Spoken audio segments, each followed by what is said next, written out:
తిరిగి మళ్ళీ ఈరోజు నరేంద్ర మోడీ గారి నేతృత్వంలో మూడవసారి ఇంత జరిగినప్పటికీ కూడా మూడవసారి మహారాష్ట్ర ప్రజలు అత్యద్భుతమైనటువంటి మెజార్టీతో ఈరోజు అధికారంలో రావడం అనేటువంటిది మనం చూస్తూ ఉన్నాం.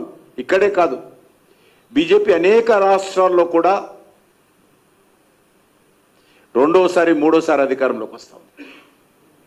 గోవాలో, పక్కనున్నటువంటి గోవాలో మూడోసారి అధికారంలోకి వచ్చాం. ఓట్లు పెంచుకున్నాము, సీట్లు పెంచుకున్నాం గోవాలో. ఆ ఎన్నికల్లో నేను మొత్తం అక్కడ ఉన్నాను.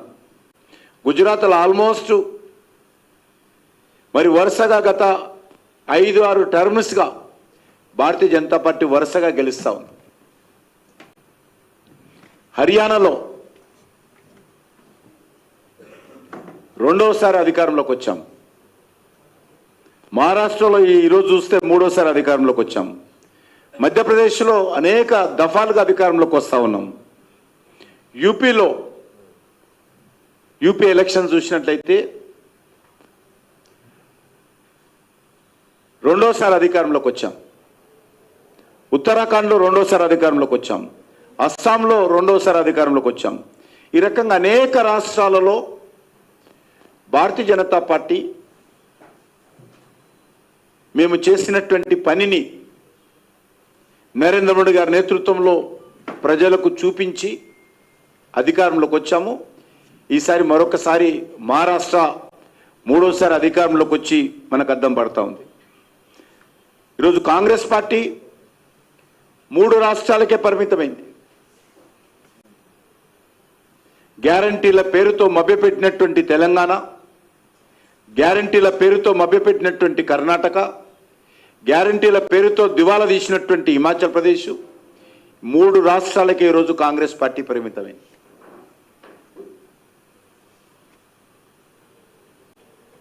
అంతేకాదు ఈరోజు అనేక రకాల బై ఎలక్షన్స్లో ఇక యూపీ మాదే అని చెప్పి ప్రచారం చేసుకున్నటువంటి సమాజ్వాదీ పార్టీ, విచిత్రం ఏంటంటే 9 శాసనసభ స్థానాలకు ఉప ఎన్నికలు జరిగితే కాంగ్రెస్ పార్టీ భారతీయ జనతా పార్టీని అడ్డుకోవాలి, భారతీయ జనతా పార్టీ గెలవకూడదు అని చెప్పి ఒక్క సీటు కూడా పోటీ చేయకుండా 9కి 9 సీట్లు సమాజ్వాదీ పార్టీకి కాంగ్రెస్ పార్టీ అప్పగించింది బై ఎలక్షన్స్లో.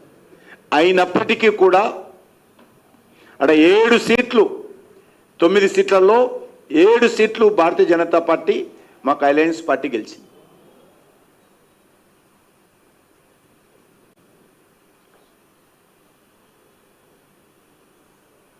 మహారాష్ట్రలో గత ఎన్నికల్లో 44 సీట్లు గెలిచినటువంటి కాంగ్రెస్ పార్టీ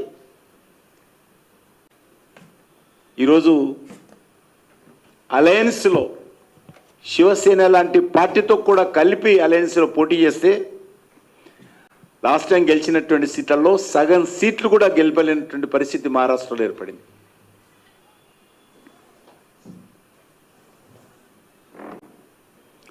చాలా నవ్వొస్తుంది మహారాష్ట్ర ఎన్నికలు చూస్తే. ఎన్నికలు ఫలితాలు రాకముందే బాంబే ఎయిర్పోర్ట్లో 4 విమానాలు సిద్ధం చేసి పెట్టారు. 4 విమానాలు, పైలట్స్ కూడా వచ్చి కూర్చున్నారు విమానాలలో. ఎమ్మెల్యేలకు కావాల్సినటువంటి భోజనాలు కూడా విమానాలలో రెడీ చేశారు.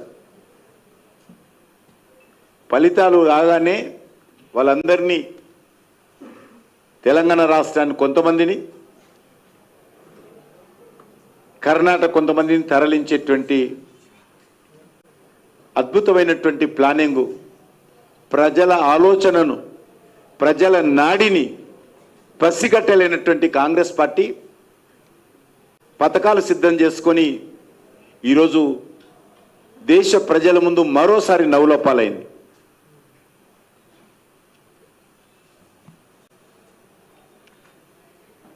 శివసేన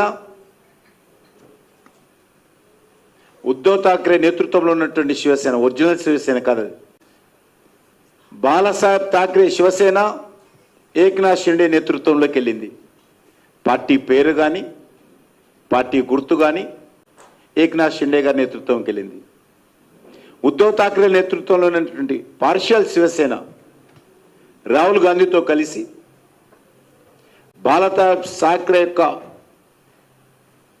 సిద్ధాంతాలకు, ఆయన లక్ష్యాలకు, ఆయన స్ఫూర్తికి విరుద్ధంగా కాంగ్రెస్ పార్టీతో ఓటు బ్యాంక్ రాజకీయాల్లో పాల్పడేటువంటి వ్యక్తులతో, శక్తులతో కలిసినందుకు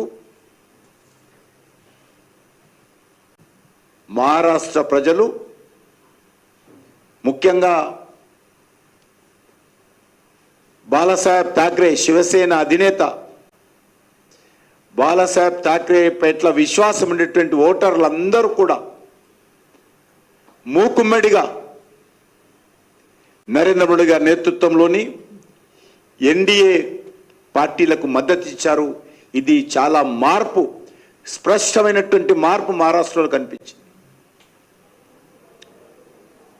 బాలాసాహెబ్ ఠాక్రే కొడుకైనటువంటి ఉద్ధవ్ ఠాక్రే, మనోడైనటువంటి ఆదిత్య ఠాక్రే, వీళ్ళ మాటలను లెక్క చేయకుండా ప్రజలు బాలాసాహెబ్ ఠాక్రే మీద ఉన్నటువంటి అభిమానంతో, ఆయన ఆలోచన విధానంతో, ఆయన స్ఫూర్తితో కొడుకును కూడా లెక్క చేయకుండా శివసేనకు, వాళ్ళతో కలిసినటువంటి పార్టీలకు సరిగ్గా బుద్ధి చెప్పడం జరిగింది.